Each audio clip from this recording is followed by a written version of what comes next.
Kozhikode auto ഡ്രൈവറായ ശ്രീകാന്തിൻ്റെ കൊലപാതകത്തിൽ ഒരാൾ അറസ്റ്റിൽ, മറ്റൊരാളെ കസ്റ്റഡിയിലെടുത്തിട്ടുണ്ട്. പണിക്കർ റോഡിലായിരുന്നു കഴിഞ്ഞ ദിവസം ഇത്തരത്തിലൊരു സംഭവം ഉണ്ടായത്, കൊലപാതകം ഉണ്ടായത്. ഇതിൻ്റെ വിശദാംശങ്ങളാണ് ഞങ്ങളുടെ പ്രതിനിധി റിയാസ് KMR നൽകുന്നത്. റിയാസ്, എന്തൊക്കെയാണ് അറസ്റ്റിൻ്റെ വിശദാംശങ്ങൾ?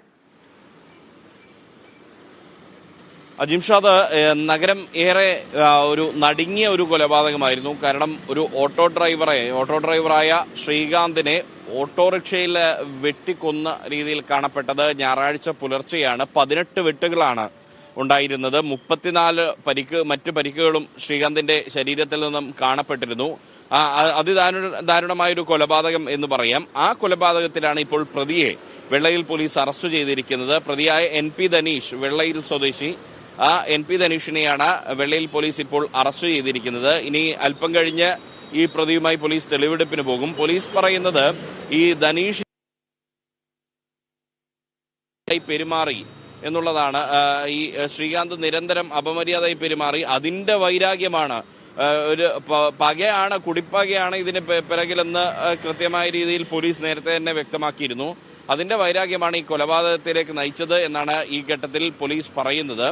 എന്തായാലും വിശദമായ അന്വേഷണം നടക്കുന്നുണ്ട്. മറ്റൊരാളെ കസ്റ്റഡിയിലെടുത്തിട്ടുമുണ്ട്. അത് ധനീഷിനൊപ്പം വന്ന് ഇരുചക്ര വാഹനത്തിൽ സഞ്ചരിച്ചയാളാണ്. പക്ഷേ ആ വ്യക്തിക്ക് കൊലപാതകവുമായി ബന്ധമില്ല എന്നൊരു നിഗമനത്തിലാണ് പോലീസ് ഉള്ളത് ഇപ്പോൾ കസ്റ്റഡിയിലുള്ള വ്യക്തിക്ക്. കാരണം ശ്രീകാന്തിന്റെ ഇരുചക്ര വാഹനത്തിൽ ലിഫ്റ്റ് ചോദിച്ച് കയറി എന്നുള്ളത് മാത്രമാണ് ഇപ്പോൾ കസ്റ്റഡിയിലുള്ള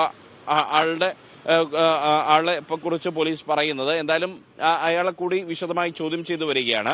NP ധനീഷിനെ ഇന്നലെ രാത്രിയിലാണ് കസ്റ്റഡിയിലെടുത്തത്. വിശദമായ ചോദ്യം ചെയ്യലിൽ പ്രതി കുറ്റം സമ്മതിച്ചതിനെ തുടർന്ന് അയാളുടെ അറസ്റ്റ് രേഖപ്പെടുത്തുകയായിരുന്നു.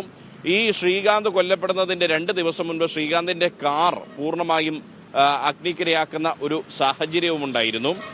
എന്തായാലും മാത്രമല്ല, ഈ കുണ്ടൂപ്പറമ്പ് 2013 നടന്ന കുണ്ടൂപ്പറമ്പിലെ പ്രഭുരാജ് വധക്കേസിൽ 5ാം പ്രതി കൂടിയാണ് കൊല്ലപ്പെട്ട ശ്രീകാന്ത്. അതുകൊണ്ട് തന്നെ അത്തരത്തിൽ ആദ്യഘട്ടത്തിൽ സംശയം പോയിരുന്നു. മാത്രമല്ല, തിരഞ്ഞെടുപ്പിന്റെ അടുത്ത ദിവസങ്ങളിലായതിനാൽ തന്നെ രാഷ്ട്രീയമാണോ കൊലപാതകത്തിന് പിറകിലെന്ന സംശയമുണ്ടായിരുന്നു. എന്നാൽ അതൊന്നുമല്ല, പൂർണ്ണമായും വ്യക്തിവൈരാഗ്യം തന്നെയാണ് കൊലപാതകം എന്ന രീതിയിലേക്ക് പോലീസ് എത്തിയിരിക്കുകയാണ്. NP ധനീഷിനെ ഇപ്പോൾ അറസ്റ്റ് ചെയ്തിട്ടുണ്ട്. അജിംഷാദ്.